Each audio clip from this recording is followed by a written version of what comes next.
O Sol está se preparando para virar, pois seus polos magnéticos estão se invertendo. Assim como a Terra, nossa estrela tem um norte magnético e um sul magnético. Mas ao contrário daqui, a inversão dos polos solares é mais frequente e mais fácil de prever. Espera-se que a próxima ocorra este ano, entre abril e agosto. Por mais apocalíptico que isso possa parecer, não é preciso se preocupar. Se você tem cerca de 30 anos, já passou por esse fenômeno mais de uma vez, pois o Sol gira a cada 11 anos. Provavelmente você não notou nenhuma mudança naquela época, porque esse processo não afeta muito a nossa vida. Só que dessa vez, as coisas podem ser um pouco diferentes.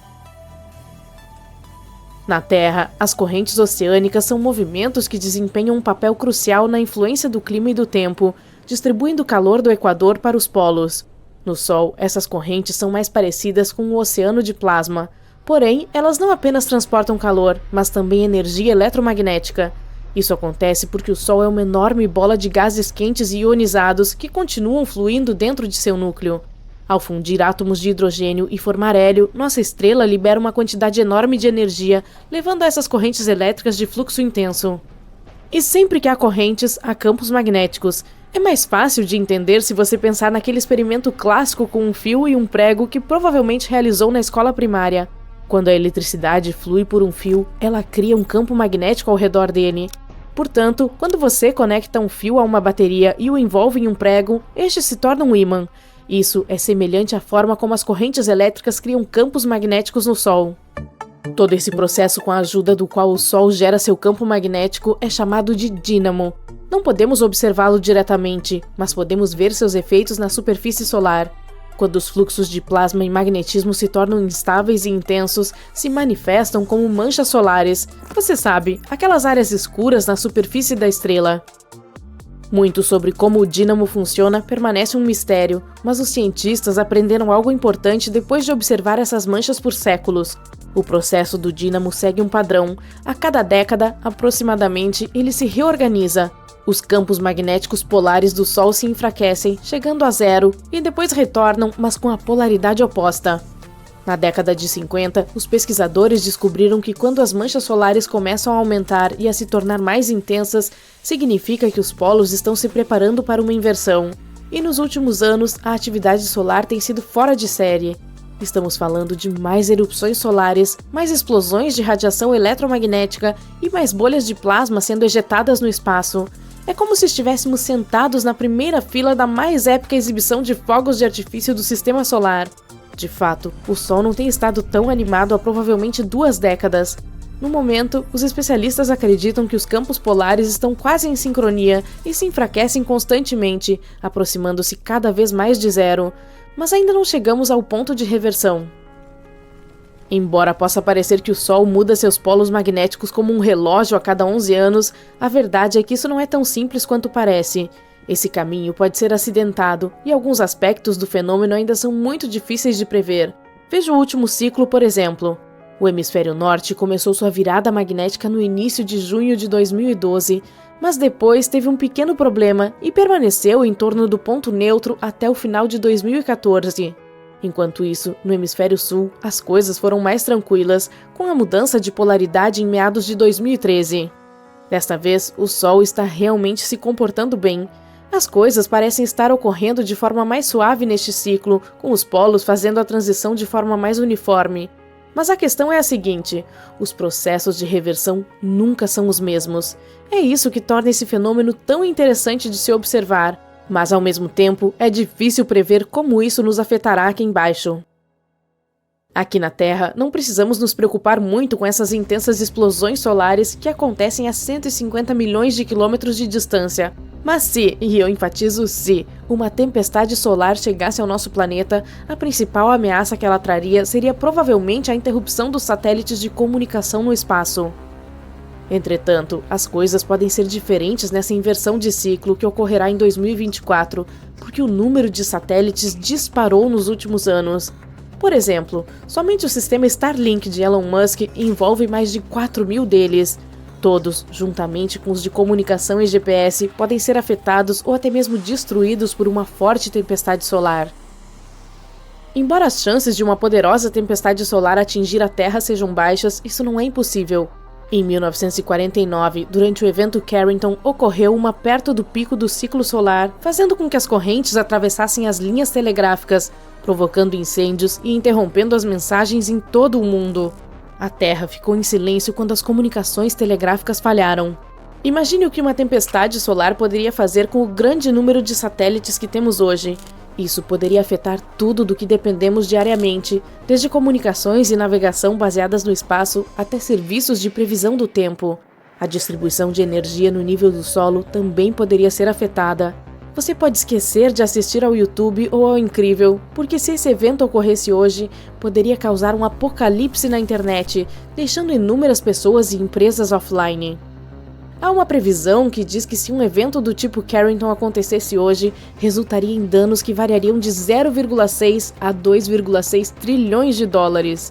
E estou falando apenas dos Estados Unidos. Felizmente para nós, tempestades solares tão intensas quanto o evento Carrington ocorrem apenas uma vez a cada 500 anos, aproximadamente. Más notícias para os satélites de comunicação, mas ótimas notícias para os observadores de auroras. Durante o evento de Carrington, deslumbrantes auroras boreais iluminaram o céu enquanto os shows de luzes polares se estenderam muito além de suas faixas habituais. As luzes do norte foram vistas tão ao sul quanto Cuba e Honolulu, no Havaí, enquanto as do sul foram avistadas tão ao norte quanto Santiago, no Chile. Para muitas pessoas em todo o mundo, esse foi o primeiro vislumbre da aurora, deixando-as obcecadas com o céu excepcionalmente brilhante. Algumas pensaram que era o fim do mundo, enquanto outras começaram o dia cedo, pensando que o sol havia nascido depois de ouvir o chilrear dos pássaros e ver o céu brilhante. Hoje, sabemos que não há nada de estranho nisso, considerando que o aparecimento de auroras em latitudes mais baixas é um dos efeitos esperados da inversão do polo magnético do Sol. Normalmente, esses fenômenos deslumbrantes são encontrados entre 60 e 75 graus de latitude, mas durante a última inversão do polo magnético em 2013, auroras intensas foram observadas abaixo de 50 graus. Testemunhas oculares as descreveram como vermelho sangue ou vermelho carmesim profundo, brilhando tão intensamente que era possível ler um jornal sob sua luz. É importante estudar esse fenômeno e não temê-lo. A inversão dos polos magnéticos do Sol é, na verdade, uma grande oportunidade para os cientistas entenderem melhor o funcionamento da nossa estrela. Como ainda faltam muitas peças em toda a situação do dínamo, ainda não somos muito bons em prever por que alguns ciclos solares são mais intensos do que outros, ou quando exatamente ocorrerá uma ejeção de massa coronal. Mas ser capaz de prever isso está se tornando cada vez mais necessário à medida que nos aventuramos no espaço. Quanto mais pessoas estiverem fora da Terra, mais expostas estarão a essas fortes tempestades solares. É por isso que a comunidade científica quer saber com mais precisão quando uma tempestade solar pode causar danos a espaçonaves e estações espaciais. Além disso, isso ajudaria os meteorologistas a progredir na previsão do tempo, não apenas na Terra, mas também no espaço. O objetivo é tornar as viagens espaciais mais seguras, pois o interesse em missões tripuladas à Lua e a Marte cresce a cada ano. Outro motivo pelo qual é importante aprender mais sobre a inversão do polo do Sol é entender melhor como funciona o misterioso interior da estrela. Na verdade, isso poderia nos ajudar a descobrir os aspectos de outras estrelas no universo e talvez chegar mais perto de responder a pergunta definitiva: por que estamos aqui?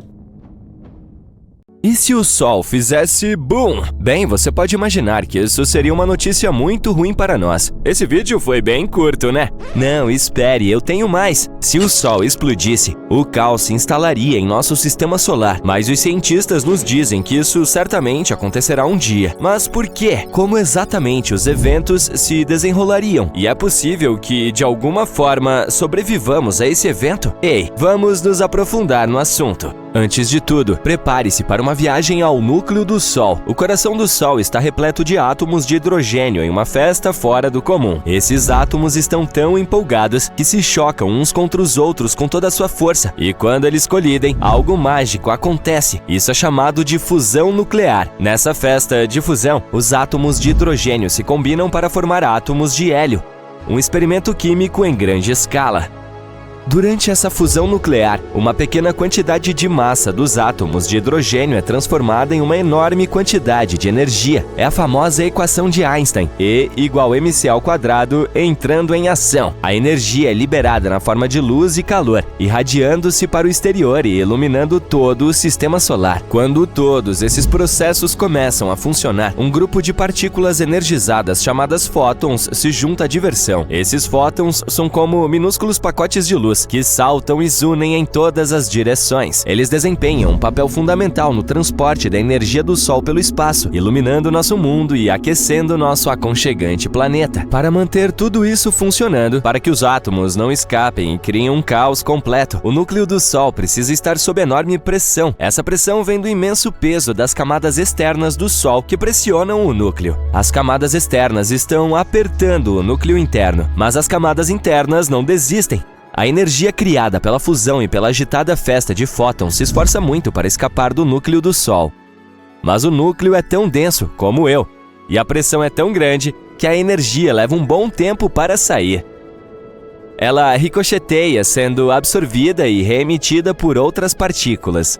Eventualmente, depois de um longo tempo, ela atinge a superfície do Sol e se espalha pelo espaço, chegando até nós como luz solar. Então agora você sabe como o Sol funciona, mas o que acontece quando ele chega ao fim de sua vida útil? Bem, aqui está a reviravolta. Nosso Sol tem um suprimento limitado de combustível de hidrogênio. Em cerca de 5 bilhões de anos, ele ficará sem combustível. Depois disso, nossa estrela passará por algumas grandes mudanças. Agora preste atenção, pois há uma grande chance de que todos nós percamos isso. Primeiro, o Sol inchará e se tornará uma gigante vermelha, expandindo-se como um balão. Ele crescerá tanto que engolirá os planetas, inclusive a nossa amada Terra. Isso é que é um Sol ocupando todo o espaço. Portanto, não veremos o fim do nosso Sol, a menos que nos mudemos para um lugar mais distante. Após a fase de gigante vermelha, o Sol encolherá um pouco. Suas camadas externas desaparecerão no espaço, deixando para trás uma bela nebulosa planetária. Ele estará revelando seu núcleo brilhante. O núcleo, agora cheio de hélio, também começará a fundir elementos mais pesados, como oxigênio e carbono. Essas reações não serão tão energéticas como uma festa com menos dança e mais vibrações relaxantes. Eventualmente, até mesmo o hélio se esgotará e o Sol se tornará uma anã branca compacta, uma estrela aposentada curtindo sua casa de repouso. Os cientistas estimam que o Sol ainda tem cerca de 7 a 8 bilhões de anos antes de apagar suas luzes. Mas não se preocupe! Até lá, a humanidade poderá ter viajado para galáxias distantes ou talvez até evoluído para seres espaciais incríveis. Portanto, nosso Sol não se extinguirá com um estrondo como os fogos de artifício. Ele não é grande o suficiente para se tornar uma supernova ou um buraco negro. Essas superestrelas estelares precisam de muito mais massa do que o nosso Sol para realizar esses truques cósmicos. Mas e se ele explodisse muito repentinamente, como num evento abrupto e sem motivo? Bem, vejamos.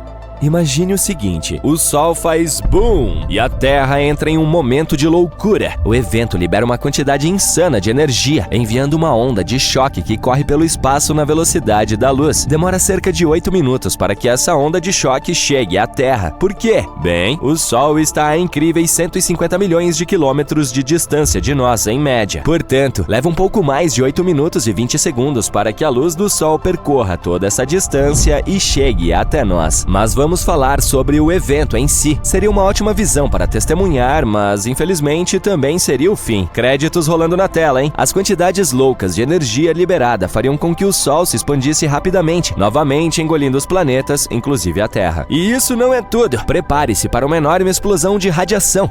O Sol liberaria uma torrente de partículas supercarregadas. Estamos falando de raios X e raios gama, do tipo que pode bagunçar seriamente as coisas. Quando essas partículas de alta energia atingem a atmosfera, elas ficam loucas, causando todo tipo de caos. Elas ionizam a atmosfera, criando um enorme pulso eletromagnético.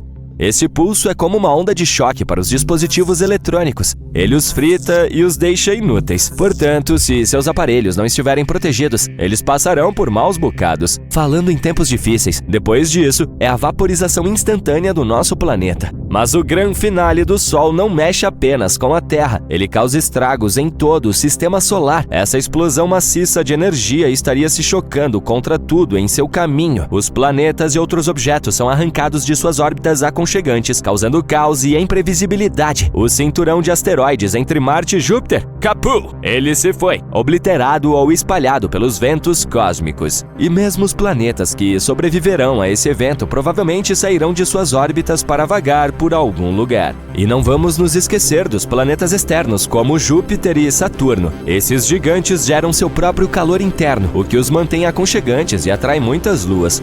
Mas o boom do Sol roubaria seu calor, transformando-os em lugares incrivelmente frios. E agora que já discutimos como tudo isso seria catastrófico para tudo em nosso sistema solar, vamos fazer a pergunta lógica: a humanidade conseguirá? A resposta curta é não, não conseguiríamos. Tudo seria exterminado, exceto talvez algumas bactérias sorrateiras que se escondem nas sombras. Mas em um cenário maluco em que o Sol nos avisasse sobre seus planos, poderíamos ter uma chance de lutar. Se soubéssemos de antemão e tivéssemos tempo para nos preparar, poderíamos colocar nossas engrenagens de sobrevivência em funcionamento. Então, o que poderíamos fazer? Como a própria Terra não sobreviverá à birra do Sol, teríamos de nos mudar para outro lugar. Lembra que mencionamos que nem todos os planetas seriam completamente destruídos? Bem, infelizmente, os mais próximos do Sol, Mercúrio, Vênus e Terra, desapareceriam. Portanto, a opção mais fácil seria mudar para algum outro sistema solar com seu próprio planeta semelhante à Terra. Mas e se a Terra, de alguma forma, conseguisse sobreviver a essa catástrofe? Não vamos pensar em como isso aconteceu e vamos apenas discutir as consequências. Bem, nosso clima ficaria louco. Durante os primeiros momentos do cabum do Sol, a radiação e as partículas aumentariam muito a temperatura, como uma onda de calor interminável. Estamos falando de um grande efeito estufa. Os oceanos evaporariam, criando nuvens espessas e fofas que retêm o calor e se recusam a deixá-lo escapar para o espaço. E depois disso, sem o abraço quente do Sol, a Terra se tornaria rapidamente um freezer gelado. Portanto, teríamos que pensar fora da caixa. Uma ideia seria nos abrigarmos nas profundezas do subsolo, onde não seríamos tão afetados pela radiação e pelas mudanças bruscas de temperatura. À medida que você cava mais fundo, a temperatura aumenta. Assim, com as ferramentas e os recursos certos, a humanidade poderia se abrigar em bunkers fortificados, sobrevivendo por alguns anos sem os raios solares. Por que apenas alguns anos? Bem, lembra-se de como dissemos que o Sol é o centro de gravidade de nosso sistema solar? Sem ele, a Terra estaria à deriva em busca de um novo centro de gravidade. Imagine nosso planeta, nosso fiel satélite, a Lua e todos os outros planetas flutuando lentamente no espaço. Felizmente, o nosso fiel Sol está se segurando, mantendo-nos aquecidos e brilhando para muitas outras aventuras cósmicas que estão por vir. Portanto, estamos seguros por alguns bilhões de anos, mas é sempre divertido imaginar cenários impossíveis. Portanto, fique ligado para mais e se... Você está vendo o melhor retrato completo do Sol de longe. Felizmente, nossa estrela-mãe de 4 bilhões e meio de anos não usou maquiagem para corrigir seu tom de pele antes dessa sessão de fotos. E agora podemos estudar sua superfície em grande detalhe. Essa imagem icônica foi tirada em março de 2022. A NASA queria entender melhor o comportamento solar e seu impacto sobre a vida na Terra.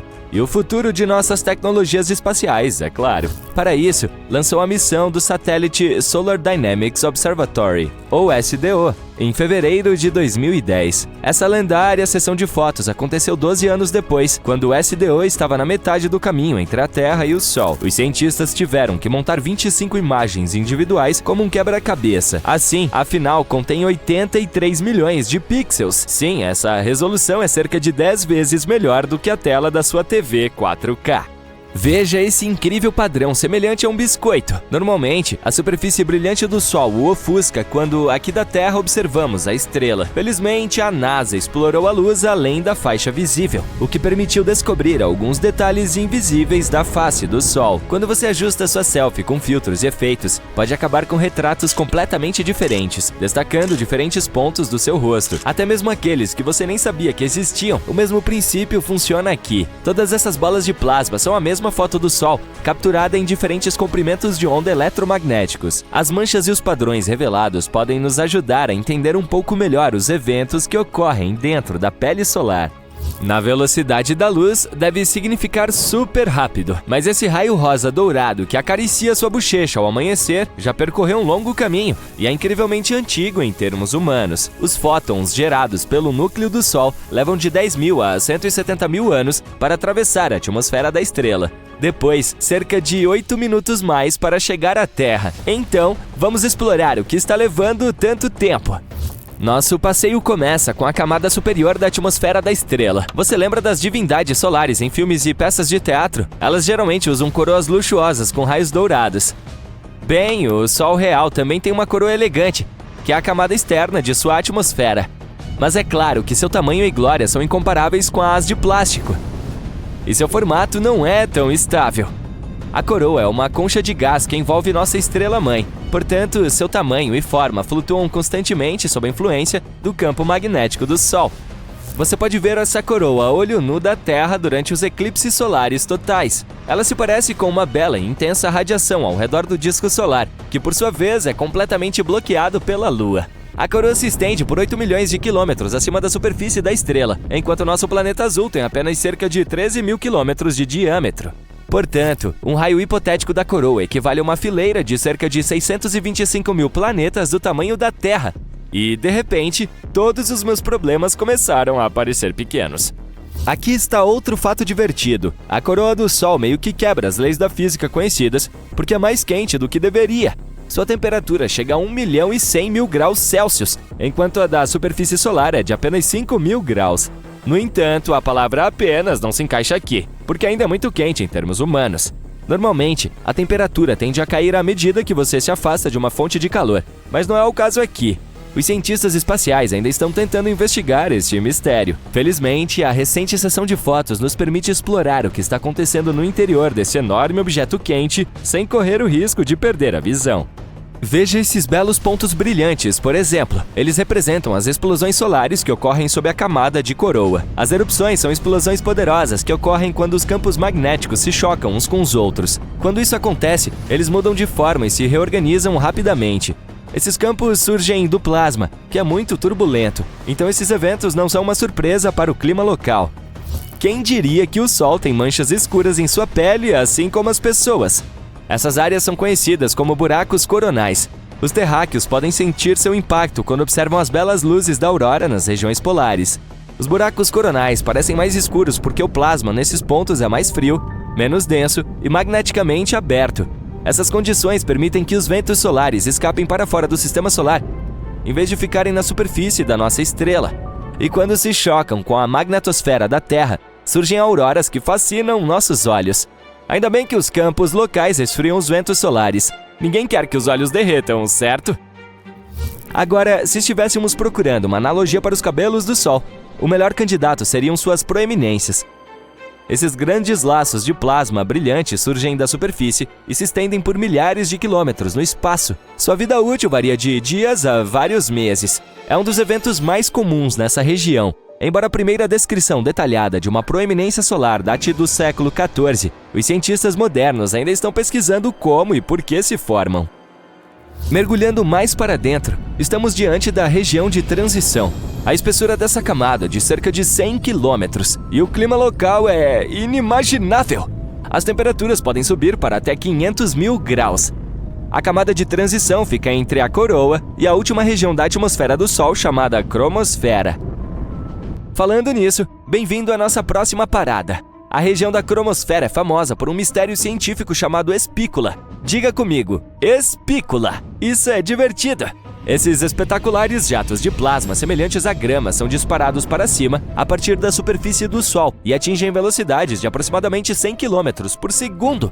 Como se estivessem pulando em um trampolim a partir da superfície. Cada espícula dura alguns minutos no espaço sideral antes de cair de volta na atmosfera solar. Os astronautas estavam enfrentando um desafio ao tentar explicar como partículas magneticamente carregadas conseguiam escapar da gravidade maciça do Sol enquanto estavam tão perto dele. A possível resposta surgiu em 2017. Um grupo de cientistas descobriu que as partículas neutras proporcionavam às magneticamente carregadas uma flutuabilidade extra para escapar da gravidade solar por algum tempo. O que é melhor do que a explicação do meu primo, que é pensamentos felizes e pó de fada. Sim.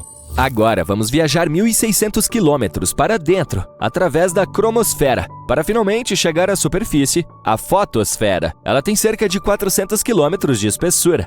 Mas, diferentemente do planeta Terra, a superfície do Sol não é sólida ou estável. As temperaturas aqui são extremamente altas para a existência de qualquer matéria. Por outro lado, os cientistas costumam chamar o plasma de quarto estado da matéria. E por que não? Ele é feito de átomos ionizados e elétrons livres, portanto, merece ser considerado matéria. Então, qual é o problema? Talvez um dia encontremos uma civilização local de pessoas plasmoides, mas acho que é melhor não darmos abraços calorosos de boas-vindas.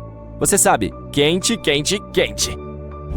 De qualquer forma, a fotosfera é nossa parada final, porque a humanidade não tem a tecnologia para explorar o Sol mais profundamente. Assim, se quiser saber mais, você terá que inventar sua própria espaçonave. Mas o tempo está se esgotando, você só tem cerca de 7 a 8 bilhões de anos. Depois disso, nosso Sol desaparecerá, de acordo com as estimativas dos cientistas. Na verdade, eles mesmos estarão indo primeiro.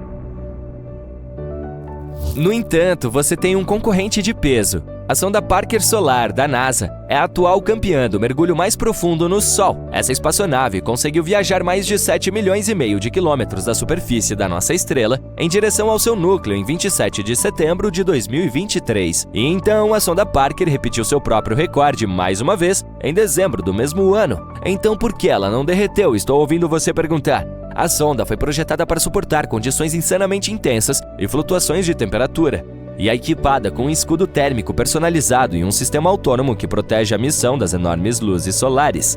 A NASA tem outros planos ambiciosos. Em dezembro de 2024, a Parker fará sua maior aproximação do Sol.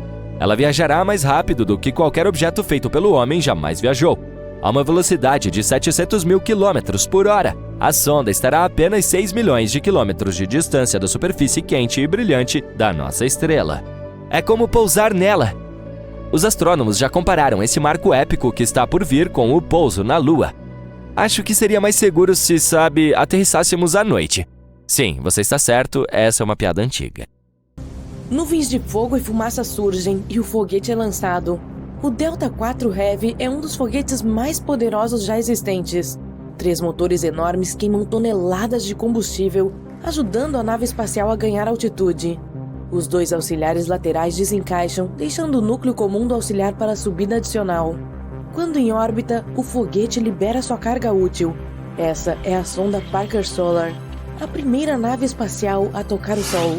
E seguiremos sua jornada passo a passo. A sonda foi lançada em 12 de agosto de 2018 e começou sua jornada em direção à nossa estrela. O Sol está a 150 milhões de quilômetros de distância da Terra. Isso é 390 vezes a distância Terra-Lua e 36 mil vezes a largura dos Estados Unidos de costa a costa. As partículas de luz que o Sol emite precisam de 8 minutos para percorrer essa distância. Para nossos foguetes convencionais, essa viagem levaria mais de 200 dias, mas a Parker Solar cobriu mais rápido usando manobras gravitacionais. No caminho da Terra para o Sol, a sonda circulou em torno do nosso vizinho Vênus. Tudo o que tinha que fazer era entrar no campo gravitacional do planeta e se deixar ser atraída. Nesse ponto, nossa sonda espacial recebeu um impulso extra, sem precisar desperdiçar nenhum combustível. Depois de fazer uma órbita, os motores da sonda espacial mudaram a trajetória e a sonda deixou a órbita de Vênus com aceleração suficiente para viajar para o Sol. E, em 5 de novembro de 2018, a sonda Parker Solar fez sua primeira aproximação ao Sol. Antes de tocar sua superfície, a nave espacial teve que entrar na órbita da estrela. Para conseguir isso, fez mais manobras gravitacionais. Somente depois disso é que ela começou a circular pelo Sol, o objeto mais pesado do sistema solar e com a gravidade mais poderosa. Então, isso dará à sonda uma quantidade incrível de aceleração a cada sobrevoo. A Parker Solar estava constantemente se movendo entre 2 pontos. Eles eram o periélio e afélio. Olha, aqui está o Sol, e aqui está a órbita da sonda em forma de elipse. O ponto mais próximo do Sol é o periélio. O Sol estava puxando a sonda para lá a uma velocidade incrível. Neste ponto, a sonda começou a se afastar da estrela. Ainda tinha muita velocidade e energia, mas estava lutando contra a força gravitacional da estrela, e então, gradualmente diminuiu. O ponto em que a sonda perdeu toda a sua aceleração é chamado de afélio. A força gravitacional da estrela venceu, e a sonda começou a se mover de volta em direção ao Sol, ganhando velocidade novamente. A sonda fez várias voltas seguindo uma órbita estável, mas depois sua órbita se cruzou com a de Vênus novamente. Outra manobra gravitacional. Depois disso, a trajetória da Parker Solar mudou ligeiramente e ganhou mais velocidade. O ponto periélio de sua órbita estava agora mais próximo do Sol. A sonda fez várias outras voltas seguindo essa nova órbita, e então novamente se aproximou de Vênus, outra abordagem ao Sol. Cada encontro com Vênus corrigia a trajetória da sonda e reduzia gradualmente sua distância da nossa estrela. Em abril de 2021, a sonda Parker Solar finalmente chegou tão perto do Sol que tocou a sua coroa. Embora a distância real entre a sonda e o Sol fosse de 8,5 milhões de quilômetros, isso ainda conta como um toque. Vamos olhar para a estrutura da nossa estrela cortando ao meio. Este é o núcleo do Sol. É cerca de 1/4 da sua largura. Esse núcleo é 150 vezes mais denso que a água. Devido à pressão intensa e alta temperatura, reações nucleares ocorrem por lá. O hidrogênio é convertido em hélio, emitindo uma quantidade incrível de calor e radiação. A camada seguinte é a zona de radiação. É aqui que o calor é transferido do núcleo para as próximas camadas. Mas os fótons aqui não se movem na direção externa. Eles podem ser direcionados para qualquer lugar e irradiados novamente muitas vezes. Os cientistas acreditam que o tempo médio que um fóton de luz leva para viajar do núcleo para a camada seguinte do Sol é de cerca de 10.000 a 170.000 anos. Depois tem a zona de convecção. Esta é aqui considerada a superfície do Sol. Mas não é uma superfície sólida, é um oceano de plasma quente. Parece um favo de mel. Isso porque o plasma aquecido sobe das camadas inferiores, criando algo como mini geysers. E enquanto ainda está quente no meio desses geysers, suas bordas esfriam, criando um padrão incrível na superfície do Sol. As próximas camadas são a atmosfera solar. Primeiro, a fotosfera. Esta é a camada que emite luz. E é exatamente isso que você vê quando olha para o Sol. Mas cuidado, não faça isso. Você precisa de equipamentos especiais para olhar diretamente para a nossa estrela. A fotosfera tem até 400 quilômetros de espessura. Trata-se da altura em que a Estação Espacial Internacional se move acima da Terra. Então, tem a cromosfera, ou esfera de cor. Essa camada da atmosfera do Sol dá à estrela sua tonalidade avermelhada. Proeminências solares aparecem aqui. Essas são poderosas emissões de matéria que saem da superfície da estrela. Sua velocidade pode chegar a 700 km por segundo. Em algum momento, elas são pegas pelo campo magnético da estrela e puxadas para trás. E depois há a coroa, um envelope gasoso do Sol. As descargas mais poderosas acontecem lá. Você pode ver a coroa durante eclipses, quando a Lua cobre o disco solar. Então, é possível notar algum tipo de brilho ao redor da estrela. Essa é a coroa. Estende-se por milhões de quilômetros ao redor do Sol, e a sonda Parker Solar tocou precisamente essa área. É aí que o material solar e a radiação ainda estão ligados à gravidade da estrela e não voam para o espaço. E tudo que está além dessa área é o vento solar, que é o material e a radiação que conseguem escapar da gravidade do Sol e partir para o espaço. A Parker Solar surpreendeu os astrônomos ao fornecer mais informações sobre esse limite. Acontece que não é uma parede circular perfeita como costumávamos pensar. O limite é irregular, parece mais uma cordilheira. Essas regiões acidentais têm essa forma por causa do fluxo irregular de plasma da superfície solar. Quanto maior e mais poderoso o fluxo, mais distante o limite está da superfície da estrela. Mas os cientistas ainda não sabem exatamente o que causa essa diferença. Depois de fazer o sobrevoo ao redor do Sol, a sonda Parker Solar continuou sua jornada e começou a se afastar da estrela novamente. Os pesquisadores estão esperando mais 4 aproximações em 2022. Em agosto de 2023, a sonda fará um sobrevoo ao redor de Vênus. Ela ganhará mais velocidade e se aproximará do Sol a uma distância recorde. O próximo sobrevoo de Vênus acontecerá em 2024 e espera-se que a Parker Solar seja capaz de suportar as altas temperaturas e radiação tão próximas ao Sol. Felizmente, os cientistas se preocuparam com isso, pois a sonda tem um escudo solar. Está ligado ao lado da sonda que ficará de frente para a estrela.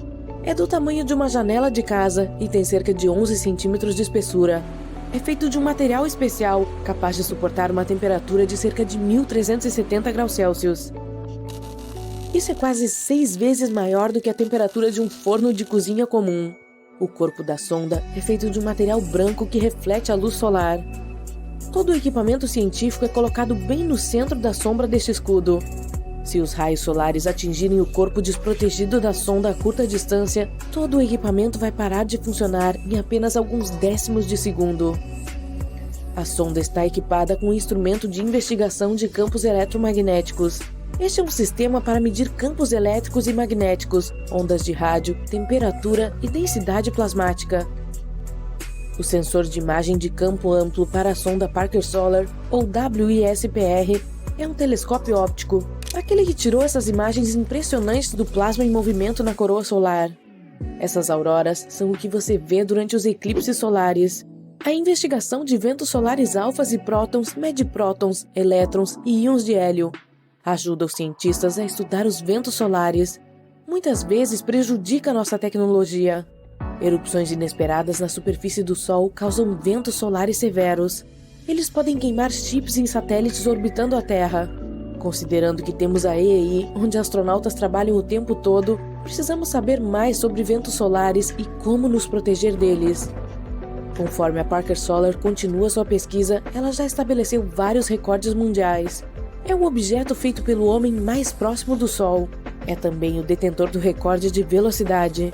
Durante sua última aproximação ao Sol, a sonda atingiu uma velocidade de 162 km por segundo. Isso significa que poderia cobrir a distância de Nova York a Los Angeles em apenas 24 segundos, e uma viagem ao redor da Terra levaria cerca de 4 minutos.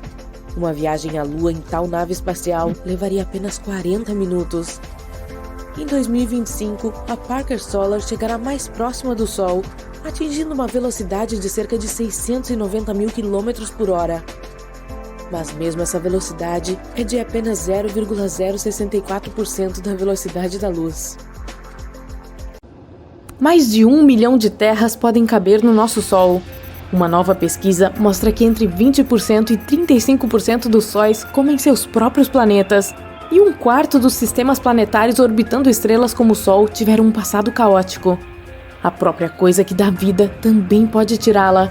Todos os planetas do nosso sistema solar giram em torno do Sol, e todos eles fazem isso de uma forma um tanto consistente.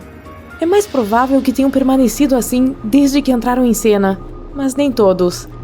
Essa existência caótica significa que um sistema solar tinha muitos planetas na ninhada, até que o Sol hospedeiro decidiu derretê-los. Nosso sistema solar é projetado perfeitamente para que a gravidade de nenhum planeta interfira em outra. A força gravitacional em Júpiter é muito maior que a da Terra, o que significa que se a Terra se aproximasse de Júpiter, se transformaria em outra lua para Júpiter. O planeta é tão grande que, comparando, se a Terra fosse do tamanho de uma uva, Júpiter teria o tamanho de uma bola de basquete. Mesmo com a melhor tecnologia do mundo, é difícil dizer se as estrelas de fato comem seus planetas. A melhor maneira de estudar isso é observando sistemas binários. Essa é apenas uma maneira científica de dizer um sistema com 2 estrelas orbitando uma a outra. Normalmente, ambas as estrelas se formaram na mesma época, a partir dos mesmos gases e nas mesmas condições. Isso significa que elas devem conter mais ou menos os mesmos elementos. Quando você abre os olhos pela manhã, a luz do Sol que está viajando por milhões de quilômetros o cumprimenta. Quanto mais perto chegamos, mais quente fica. Mas os raios que partem do Sol também contêm certos produtos químicos que os tornam únicos. Os produtos químicos associados ao Sol são materiais leves como oxigênio, carbono, hidrogênio e hélio. Podem ser encontrados outros produtos nele também, mas esses são os principais. Ao estudar esses elementos, você pode aprender a história de um sistema solar com detalhes suficientes para determinar se ele foi caótico ou não. Os cientistas estudaram 107 sistemas binários compostos de sóis como o nosso, analisando a luz. Como cada sistema continha 2 sóis, eles os compararam e contrastaram para ver as diferenças. Eles observaram as estrelas com uma fina camada externa com elementos diferentes dos de sua companheira. Todos os sóis contêm elementos leves, mas há alguns que possuem elementos rochosos como ferro, silício e titânio próximos ao Sol. Esses elementos estão associados a terrenos acidentados que você encontraria na superfície, mas eles estão flutuando no meio do espaço. A camada externa mais fina é especialmente rica em ferro em comparação com as outras camadas. Muitas estrelas são gêmeas ao nascer. Mas a maioria das estrelas da Via Láctea tem um amigo em um sistema binário. Isso significa que nosso Sol é único por não ter um parceiro. Mas existem algumas teorias que sugerem que o Sol pode ter perdido seu gêmeo no passado. Estaria a cerca de 184 anos-luz de distância e o chamam de HD 186302. Essa pode ser a nossa estrela da sorte. Um berçário estelar é onde nascem milhares de estrelas. Elas são feitas de gás e poeira, que gradualmente entram em colapso sob seu próprio peso. Nosso Sol pode ter começado dessa forma há 4,6 bilhões de anos. E quando elas estão maduras o suficiente, vão para o campo aberto, geralmente com seus companheiros de viagem. Na verdade, os cientistas afirmam que até 85% de todas as estrelas podem existir em pares binários ou ter mais amigos, mas mais de 50% são duplas. O único problema é que não podemos realmente vê-la, pois se desviou de sua órbita original há uma eternidade. Mas traços dela podem ser encontrados na nuvem de Oort. Esse é um vasto aglomerado de espaço que consiste em cometas, rochas espaciais e gelo nas bordas externas do alcance do nosso Sol. Eles flutuam bastante, pois estão longe da gravidade solar e podem ser facilmente retirados de sua órbita para o espaço aberto. Voar por tal espaço não é diferente de voar por qualquer vazio aleatório do espaço. A razão pela qual alguns desses elementos leves no espaço contêm elementos de rocha que você encontraria na superfície de um planeta é porque o Sol os tirou de sua órbita e os devorou à medida que se aproximavam. Isso também acontece quando uma estrela fica muito grande em seu lugar e começa a comer tudo ao seu redor. De acordo com os cientistas, se uma estrela come um planeta, pode torná-lo caótico e girar tão rapidamente que por fim ele se desfaz. Mas não se preocupe, há uma chance muito baixa de o Sol devorar um planeta em um futuro próximo. As estrelas se formam quando uma enorme nuvem de hidrogênio e hélio cresce até entrar em colapso sob seu próprio peso. A pressão aumenta e atinge níveis extremos de calor que nem conseguimos medir. Eventualmente, os átomos de hidrogênio perdem seus elétrons, fazendo com que o hidrogênio se funda e libere energia, contrariando o colapso da gravidade. Mas quando a força gravitacional supera a fusão do hidrogênio, a estrela começa a se expandir e se torna uma gigante vermelha. E então, depois de cerca de 1 bilhão de anos, o hidrogênio no núcleo externo vai embora, deixando uma grande quantidade de hélio nas proximidades, que se funde com o resto dos elementos ao redor. Quando todo o hélio desaparece, a gravidade encolhe a gigante vermelha, transformando-a em uma anã branca. E quando desaparece completamente, os restos da estrela liberam toneladas de gás e poeira para o espaço. Os cientistas afirmam que o nosso Sol tem entre 7 a 8 bilhões de anos restantes antes de atingir esse estágio. Mas mesmo que isso se torne realidade, não aconteceria da noite para o dia. Algo assim leva milhões de anos para acontecer. Mas e se o Sol decidisse nos devorar durante a noite enquanto conversamos? O planeta começaria a esquentar em segundos. Cada pequena mudança de grau levaria a eventos catastróficos. As geleiras poderiam derreter em questão de segundos e inundar as terras costeiras. Mesmo pequenas ilhas em áreas remotas do mundo ficariam submersas. E, à medida que o calor aumentasse, todas as áreas cobertas de neve derreteriam instantaneamente e se transformariam em climas desérticos. Alguns lugares queimariam e seus objetos do dia a dia derreteriam no local. O interior da Terra também ficaria mais quente, permitindo que erupções vulcânicas ocorressem em todo o mundo. A Antártica derreteria com o calor, assim como os vulcões entrariam em erupção. E em questão de minutos, o planeta inteiro se transformaria em fogo e cinzas antes de explodir em pequenos pedaços flutuando no espaço, alcançando áreas das quais nunca ouvimos falar. Mas não se preocupe, algo assim não vai acontecer de verdade. Caso o Sol interferisse na nossa rotação, os resultados seriam diferentes. Também esquentaria porque o campo magnético ao nosso redor nos protege da radiação solar. E uma vez que saíssemos do lugar, o campo magnético seria maculado e o calor extremo do Sol nos faria ferver. A força gravitacional seria instável, então a física da nossa vida cotidiana seria caótica. Teremos que esperar 5 bilhões de anos a partir de agora para o Sol se transformar em uma gigante vermelha. Ele vai crescer devorando Mercúrio e Vênus. Provavelmente, a Terra também estaria no menu. Se a Terra se movesse apenas 1,5 milhão de quilômetros em direção ao Sol, ela seria inabitável. Pode parecer muito, mas é apenas 4 vezes a distância entre a Lua e a Terra. Detectar a composição química dos raios solares em sistemas solares mais distantes pode ajudar os cientistas a encontrar outros planetas semelhantes à Terra. Como a atmosfera ao redor dessas estrelas devoradoras de planetas muda a composição química, podemos detectar quais sistemas solares lá fora tiveram um passado calmo. A principal coisa que devemos observar é se os planetas têm um ciclo orbital saudável. Com nada mais atrapalhando, podemos assumir que o planeta poderia seguir os mesmos passos que a Terra fez para os humanos estarem aqui. Mas esse processo demorará muito, pois existem milhões de estrelas próximas semelhantes ao nosso Sol. As chances de encontrar um planeta semelhante ao nosso são quase impossíveis nesse ritmo. Mas se for assim, então pode haver vida nesses planetas. Não haverá como saber se é vida inteligente, mas eles podem ter tido o mesmo destino evolutivo que nós. Arcturus, ou Arturo, uma enorme estrela vermelha, está explodindo de dentro para fora. O mar vermelho de plasma em sua superfície se enfurece e pulsa. Essa estrela queima qualquer coisa que se aproxime dela. E agora, flop!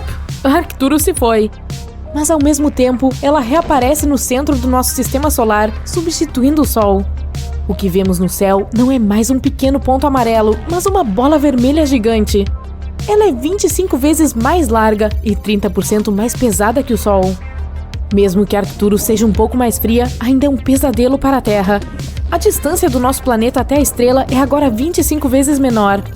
Toda a água dos oceanos e rios começa a evaporar. Florestas tropicais estão se transformando rapidamente em desertos sem vida. Mas o pôr do sol e o nascer do sol agora são sensacionais. Imagine-se no telhado do Empire State Building assistindo ao nascer do sol. Primeiro, você vê a luz no horizonte. Ela quase o cega, porque Arcturus é 110 vezes mais brilhante que o Sol. Então, a estrela sobe gradualmente sobre a superfície. O ponto espesso no horizonte fica cada vez mais largo e continua a crescer, até que a estrela vermelha seja tudo que você pode ver. Arcturus está agora tão perto que você pode até ver tempestades de plasma quente em sua superfície. Existem explosões e expulsão periódica de massa. Enormes quantidades de matéria são ejetadas da superfície da estrela a velocidades de até 2.000 km por segundo. A matéria assume a forma de um laço preso à estrela em ambas as extremidades. E você tem que usar um traje espacial super avançado para poder observar o nascer do Sol. A vida na Terra deixou de existir há muito tempo devido a essas condições e vai piorar com o tempo, porque a cada 8 dias o brilho de Arcturus aumenta. E logo nosso planeta se tornará mais parecido com Vênus, tão perto do Sol que a alta temperatura torna qualquer vida impossível. Ok, deixe nosso planeta esfriar um pouco e coloque Próxima Centauri no centro do nosso sistema solar. Não é uma gigante vermelha, mas uma anã vermelha. Essa estrela é quase 7 vezes menor que o Sol e quase 9 vezes mais leve. Agora, nossos oceanos e rios não estão evaporando, mas congelando. Florestas e selvas estão cobertas de neve. Em cerca de uma semana, não haverá um único lugar na Terra onde a temperatura esteja acima de 0. Até as plantas acostumadas ao frio deixarão de existir. Elas se alimentam principalmente da energia do Sol, portanto começam a morrer de fome. Mas ainda haverá água abaixo da camada de gelo. Ela será aquecida pelo núcleo quente do nosso planeta. Os micro-organismos serão capazes de sobreviver. Está mais escuro na Terra também. Parece um crepúsculo sem fim por aqui. E mal podemos ver a Lua. A questão é que ela não produz sua própria luz, mas reflete a luz do Sol. Com a Próxima Centauri substituindo a nossa estrela, a Lua perde seu brilho. Mas um problema ainda maior seria com a nossa órbita. O Sol tem uma determinada força gravitacional, e isso nos mantém firmes na doce zona habitável, uma região nem muito quente, nem muito fria. A gravidade da Próxima Centauri é muito mais fraca, e a Terra está lentamente se afastando da estrela. Agora corremos o risco de encontrar asteroides voando pelo espaço, ou até mesmo outros planetas. Mas o pior cenário é se Próxima Centauri simplesmente não conseguir segurar nosso planeta e voarmos para o espaço escuro. Nesse caso, pode esquecer todas as formas de vida aqui. Agora, vamos colocar Sirius no centro do nosso sistema solar. É a estrela mais brilhante do nosso céu noturno. É apenas 70% maior que o Sol, mas quase 2 vezes mais quente. Portanto, seu brilho não é apenas forte, é crepitante. E sua luz não é amarela, mas em algum lugar entre o azul e o branco. Você não poderia sair na cidade sem óculos de sol. Ou óculos de Sirius, né? Ainda assim, você não gostaria de andar pelas ruas com o asfalto fervendo. Seria possível literalmente fritar ovos na calçada. Claro, a essa altura, toda a vida na Terra já teria desaparecido. Mas o problema não seria só a temperatura. Sirius emite enormes quantidades de radiação. Nossa atmosfera serve de escudo contra o Sol, mas no caso de Sirius, esse escudo não seria suficiente. Agora, por que não adotamos uma abordagem mais bizarra e nos tornamos um sistema de estrela binária? Consiste em duas estrelas que giram em torno de um centro comum. E aí está a nossa Terra, sã e salva. Tem a ver com o tamanho e o brilho das estrelas. Essas duas não são muito grandes e emitem tanta luz quanto o nosso Sol. Tudo o que importa para nós é que o nosso planeta permaneça na zona de segurança do sistema de estrela binária. Ao nascer do Sol, você vê primeiro uma estrela aparecer abaixo do horizonte e alguns minutos depois, a outra. O único problema é que essa beleza pode explodir em breve com uma força enorme. Em um sistema binário, uma estrela é sempre mais pesada que sua companheira. Mais cedo ou mais tarde, ela começa a puxar a matéria para longe da estrela menor. Gradualmente, a estrela maior apenas devora a sua vizinha. Então, a maior pode atingir uma massa crítica e explodir. Essa explosão seria tão forte quanto a de uma supernova. Isso destruiria todo o nosso sistema solar. A luz dessa explosão seria visível a centenas de anos-luz de distância. Depois disso, se formaria uma enorme nebulosa no lugar do nosso sistema solar, a poeira estelar e as partículas que sobrariam do nosso mundo. Indo para o reino da loucura agora. Um buraco negro. Sim, há um no centro do nosso sistema solar agora. Conhecemos os buracos negros como objetos assustadores e misteriosos que atraem tudo em seu caminho. Mas mesmo em torno de um buraco negro, há uma zona habitável. É necessário estar longe o suficiente para que ele não o arraste para dentro do seu abismo negro. Mercúrio e Vênus estarão muito próximos do buraco negro, então muito provavelmente eles serão dilacerados e em seguida se dirigirão ao horizonte de eventos.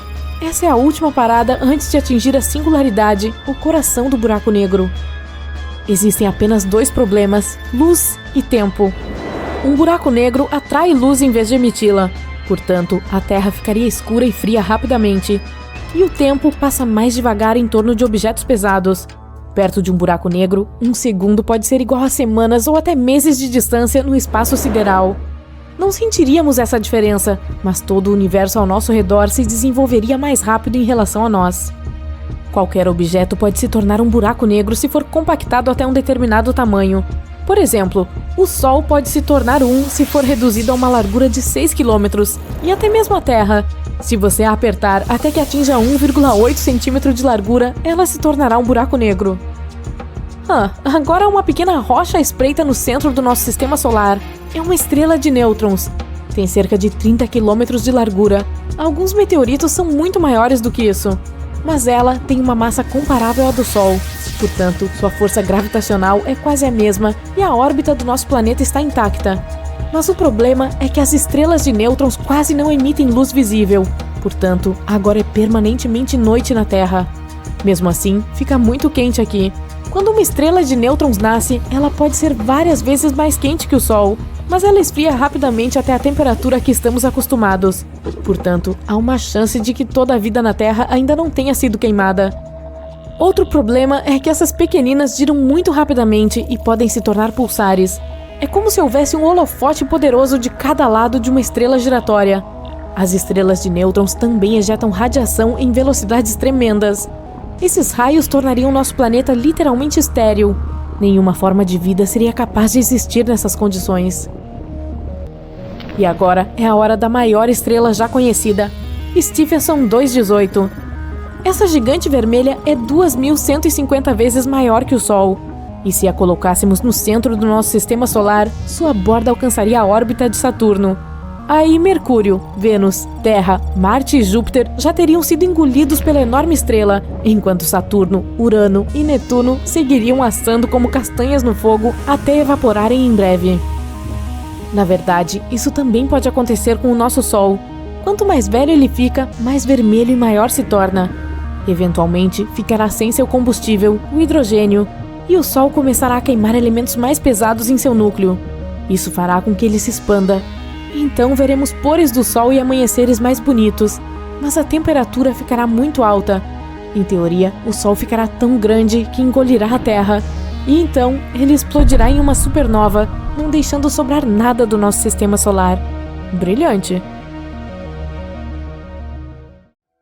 Estamos voando pelos planetas do nosso sistema solar. Passamos por Marte, Júpiter, Saturno, Urano e Netuno. Então, vamos através do espaço escuro para além da borda do nosso mundo. Chegamos ao nosso destino. É a nuvem de Oort. É uma região hipotética em torno do sistema solar que contém milhares de asteroides e blocos de gelo. É provável que seja onde o maior cometa da história da humanidade nasceu, e agora ele está indo em direção ao Sol. O cometa Bernardinelli-Bernstein foi descoberto por acidente durante a pesquisa de energia escura. Nossos telescópios foram apontados para um espaço distante. Seu principal objetivo era aprender mais sobre como o universo estava se expandindo. Os astrônomos também queriam fazer um mapa mais detalhado do universo observável. Os cientistas analisaram mais de 80 mil imagens e encontraram um objeto em movimento. Ele estava assustadoramente perto do nosso planeta natal. Seu tamanho era de impressionantes 100 quilômetros. Isso é mais ou menos a largura do Lago Michigan. Era um cometa já ativo com uma longa cauda. Normalmente, os cometas formam uma cauda quando se aproximam do Sol. O calor da estrela aquece a superfície do cometa e materiais leves, como o gelo, começam a evaporar. Isso forma uma nuvem de vapor e poeira que se estende muito além do cometa. Mas Bernardinelli-Bernstein fica muito longe do Sol para começar a esquentar. Isso significa que sua superfície tem uma composição diferente. Pode ser monóxido de carbono sólido. Isso aumenta a luminosidade do cometa. É por isso que ele pode ser observado com telescópios na Terra. Podemos comparar o Bernardinelli-Bernstein ao maior meteorito que já caiu na Terra. Cerca de 66 milhões de anos atrás, nosso planeta foi atingido por um meteorito com cerca de 10 quilômetros de largura. Naquela época, a onda de choque da colisão percorreu a Terra várias vezes. As ondas de tsunami causadas pelo impacto foram mais altas do que os maiores arranha-céus, e a energia da explosão incendiou grandes áreas. Quase todas as criaturas vivas, incluindo dinossauros e peixes antigos, deixaram de existir. O meteorito deixou uma cratera com 3 vezes o tamanho de Manhattan. O local onde caiu era rico em enxofre. Essa substância evaporou devido ao calor anormal e formou nuvens enormes. Isso causou chuvas ácidas que caíram na Terra por várias semanas. Nosso cometa recém-descoberto é 10 vezes maior. Se estivesse voando em direção à Terra, seria perceptível a olho nu muito antes do impacto. Ele pareceria uma estrela em movimento no céu noturno. Poucos dias antes de o cometa atingir o nosso planeta, ele poderia ser visto mesmo durante o dia. Seria possível distinguir sua longa cauda também. Quando o cometa entrasse na atmosfera terrestre, ele produziria um som estrondoso tão alto que poderia ser ouvido do outro lado do planeta. Nesse ponto, o cometa começaria a esquentar devido ao atrito com o ar. Ele começaria a queimar. Incontáveis fragmentos se desprenderiam do corpo principal do meteorito e cairiam na Terra. Assim que Bernardinelli-Bernstein tocasse a superfície do planeta, veríamos um clarão tão brilhante que ofuscaria o Sol. Em uma fração de segundo, uma quantidade colossal de energia seria convertida em calor. Isso resultaria na explosão mais forte da história do nosso planeta. Ela arrancaria literalmente pedaços de chão e os jogaria no ar. A onda de choque queimaria tudo no entorno de algumas centenas de quilômetros. Ela continuaria a se espalhar em diferentes direções, quebrando e tombando árvores. Em determinado momento, alcançaria montanhas cobertas de neve e desencadearia enormes avalanches que cobririam muitos vilarejos. A onda de choque daria a volta no planeta, estilhaçando vidros em prédios em todos os continentes. As ondas de tsunami seriam tão altas que cobririam cidades costeiras inteiras. O terremoto mais forte da história romperia o solo e criaria rachaduras profundas. Após o impacto, bilhões de toneladas de poeira e cinzas subiriam pelo ar. Uma nuvem negra gigante bloquearia completamente os raios do Sol. A Terra mergulharia na escuridão. Todos os detritos no ar começariam a derreter. Eles se transformariam em lava líquida e voltariam à superfície, causando ainda mais danos. As cinzas e a poeira no ar cobririam o Sol por mais alguns meses. Durante esse tempo, a temperatura na Terra cairia vários graus. Mesmo que estivessem escondidas em abrigos e bunkers profundos, as pessoas, assim como todos os outros organismos vivos do planeta, dificilmente sobreviveriam a esse acontecimento. Felizmente, o Bernardinelli Bernstein não vai se aproximar da Terra. No momento, o cometa está a cerca de 20 unidades astronômicas de distância do Sol, o que equivale a 20 vezes a distância da Terra até o Sol. Isso significa que o cometa em breve cruzará a órbita de Urano. Em 2031, ele estará a 11 unidades astronômicas da nossa estrela. Isso é nos arredores da órbita de Saturno. Isso será o mais próximo que Bernardinelli Bernstein chegará do Sol. Em seguida, ele começará seu voo de volta para a borda do Sistema Solar. Mas o cometa está fadado a retornar novamente. Ele se afastará do Sol e diminuirá a velocidade até que a gravidade da estrela o empurre de volta. Então, o cometa fará outro círculo ao redor do nosso Sistema Solar. Mas isso levará cerca de 3 milhões de anos. No momento, temos outros meteoritos com que nos preocupar. Por exemplo, o 3200 Phaethonte. Ele cruza as órbitas de Marte, Terra, Vênus e Mercúrio. Então ele passa ao redor do Sol e volta. Esse ciclo leva cerca de 523 dias, e então tudo recomeça. Esse meteorito é considerado potencialmente perigoso, pois cruza a órbita da Terra a 7,5 distâncias entre a Lua e a Terra. Durante uma de suas últimas aproximações do nosso planeta, esse bloco de rocha de 6 km de largura encheu nosso planeta de pequenos meteoros. Como o asteroide passa frequentemente pelo Sol, sua superfície provavelmente se parecerá com o fundo seco de um pântano de lama. Ele é coberto de escamas e rachaduras. Ao passar pela Terra, essas escamas se rompem e causam chuvas de meteoros. Mas o maior asteroide potencialmente perigoso é o 1999 JM8. Ele tem o tamanho aproximado de 77 campos de futebol e passa pela Terra a 9 distâncias lunares. Sua menor aproximação do nosso planeta acontecerá em agosto de 2137. Se esse meteorito atingisse a Terra, um continente inteiro poderia ser destruído. O resto do mundo teria tsunamis gigantescos, mas sobreviveria ao acontecimento. Então, naturalmente, os cientistas estão pensando em maneiras de proteger o planeta de tal desastre. A primeira solução é um Big Bang controlado. Uma das leis da física diz que se você aplicar alguma força em uma direção, ela causará uma reação na direção oposta. Portanto, se detectarmos um asteroide prestes a colidir com a Terra, precisaremos enviar um foguete na direção dele. Dessa forma, produziremos uma explosão controlada, não dentro, mas logo acima da superfície do corpo celeste. A explosão será direcionada para cima e o asteroide se deslocará para baixo. Mesmo essa pequena mudança seria suficiente para alterar a trajetória do asteroide, e então ele voaria passando pela Terra. Outra forma é enviar um objeto pesado, como uma nave espacial, em direção ao corpo espacial. Cada objeto pesado tem sua própria gravidade. Portanto, a espaçonave terá que voar perto do asteroide, o que atrairá a nave para sua superfície. Mas os motores da espaçonave resistirão. A nave começará a puxar o asteroide na direção oposta. Isso mudará a trajetória do asteroide e nosso planeta permanecerá intacto. Também podemos colidir o asteroide com a nave espacial. BAM! Ou podemos construir uma estação espacial, como a EEI. Ela seria equipada com um monte de lentes de aumento enormes. Enviaríamos a estação para mais perto do Sol e começaríamos a procurar asteroides potencialmente perigosos. Em seguida, apontaríamos todas as lentes para que os raios do Sol se concentrassem na rocha gigante. O calor começaria a evaporar a matéria da superfície do asteroide. É aí que a física entraria em jogo novamente. A matéria evaporaria para cima e o asteroide se moveria para baixo. Também poderíamos envolver o asteroide em uma película reflexiva, algo como um papel alumínio. Normalmente, os corpos espaciais absorvem a maior parte dos raios solares. Mas se o asteroide fosse coberto por alumínio, os raios iriam refletir na sua superfície. Isso criaria uma força de tração fraca, que deve ser suficiente para evitar a colisão. E, é claro, poderíamos anexar motores de foguete ao asteroide. Dessa forma, poderíamos não apenas alterar sua trajetória, mas também controlá-la. Mas isso dependeria do tamanho dele e do número de motores. E então, poderíamos usar essa rocha maciça para lançá-la em outros asteroides maiores.